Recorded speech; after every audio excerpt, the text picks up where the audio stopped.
conocido científicamente como Oplia malabaricus, pero la gente por su apariencia le puso pez lobo. Dientudo, por alguna extraña razón, lo llamaron tararaira en Argentina.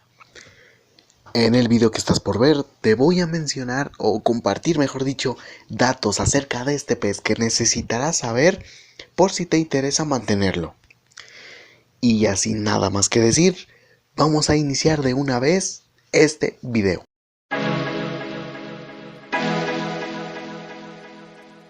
Vamos a iniciar con la información y vamos a iniciar con la calidad de agua, que al menos para mí es lo más importante a tomar en cuenta a la hora de tener cualquier pez. Y vamos a iniciar con el pH. El pH va a ir de un rango de 6 hasta los 8 grados. La dureza va de una dureza general de 5 hasta 15 grados. Como ven, o mejor dicho, como escuchan, en los rangos de pH y GH va a soportar un rango muy amplio. Y por si no lo sabías, la temperatura también se le considera parámetro y es algo que también es muy importante a tomar en cuenta. Va a ir de una temperatura de 20 hasta los 28 grados.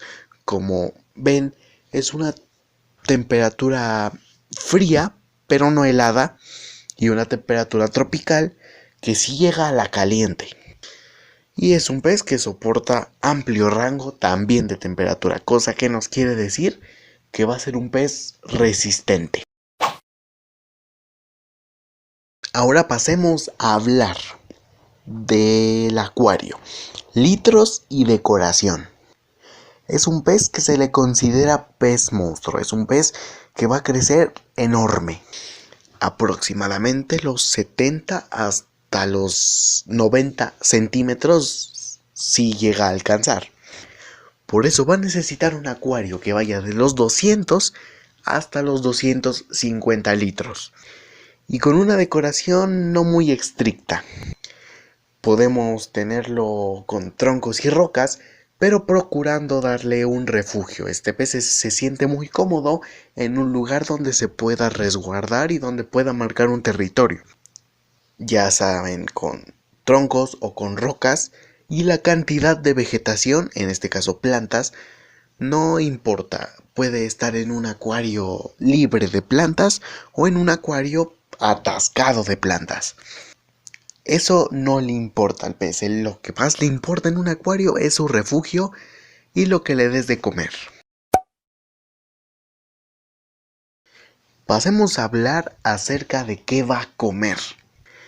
Como lo saben, es un pez monstruo, un pez totalmente carnívoro y que va a necesitar de la carne para desarrollarse y tener su tamaño al que tiene que llegar. Lo podemos alimentar con guppies, con charales, con platis, con molis, con colas de espada, pero con 100% carne. Y si bien es cierto que hay alimentos específicamente para este tipo de peces, pero lamentablemente suelen ser muy caros y los que son económicos pues lamentablemente también no tienen esa calidad que necesitan estos peces para comer. Por eso siempre es mejor darles algo de calidad o si no darles la carne. Incluso hay peces que comen bistec, corazones de pollo, hígados. Hay videos que peces Oscar o tiburones como los pangasios comen ratas. Pero si le vas a dar uno de estos alimentos que te acabo de mencionar, investiga bien acerca de si puedes o no y cómo tienes que tratar dichos alimentos para que no les hagan daño. Vamos a hablar de la compatibilidad, que es un tema que de verdad tenemos que aclarar bien. Porque como es un pez monstruo suelen ser muy agresivos o muy bruscos con sus compañeros de acuario. Y la verdad es que el pez lobo no es un pez muy agresivo, sí es territorial, pero así agresivo de que se acerque cualquier pez y lo intente matar, no.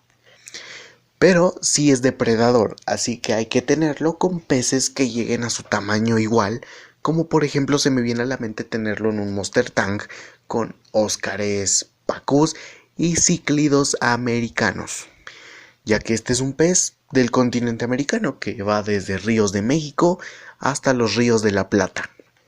Y si no saben dónde está el río de la Plata, pues es en Argentina. De ahí originario el nombre de River Plate, el equipo de fútbol que para mí es el más popular en Argentina, junto con el Boca Juniors. De ahí para mí no existe otro equipo argentino. Una disculpa para los aficionados de equipos como Lanús, San Lorenzo. ¿Qué carajos estoy hablando? Estamos hablando de acuariofilia, no de fútbol. Pero bueno, como ya les he dicho, cíclidos americanos y se puede tener en un Monster Tank, recuerden, con peces de su mismo tamaño. Pasemos a hablar de cómo nacen las crías, de cómo se reproducen. Y pues en realidad algo decepcionante es que no tenemos registros todavía de una reproducción exitosa de este pez en cautiverio. Por lo mismo de que es muy difícil diferenciar entre sexo de macho y hembra. Es lo mismo que el peje lagarto. Si no han visto el video de cuidados del peje lagarto, estará apareciendo en cualquier lado de la pantalla. En ese video expliqué que es microscópicamente revisando el orificio anal. La hembra, lo vamos a decir así vulgarmente, lo tienen más abierto y los machos más cerrado. Y esa es la única diferencia que se ha descubierto hasta ahora entre estos peces. Por eso es que no hay ningún registro de una reproducción exitosa en cautiverio. Y nada más, esto es todo lo que tienes que saber por si te interesa tener un pez lobo, dientudo, tararaira o pliamalabaricus o como lo quieras llamar en tu tanque. Te invito a que te suscribas al canal, no te cuesta nada. Presiona ese botón rojo, no se te va a caer el dedo. También activa la campana de notificaciones y dale like a este video si es que te ha gustado y sobre todo te ha informado. Una vez que ya hayas hecho todo eso, ya te suscribiste, perfecto, yo me despido, espero verte en un siguiente video. Adiós. ¡Ay, cabrón!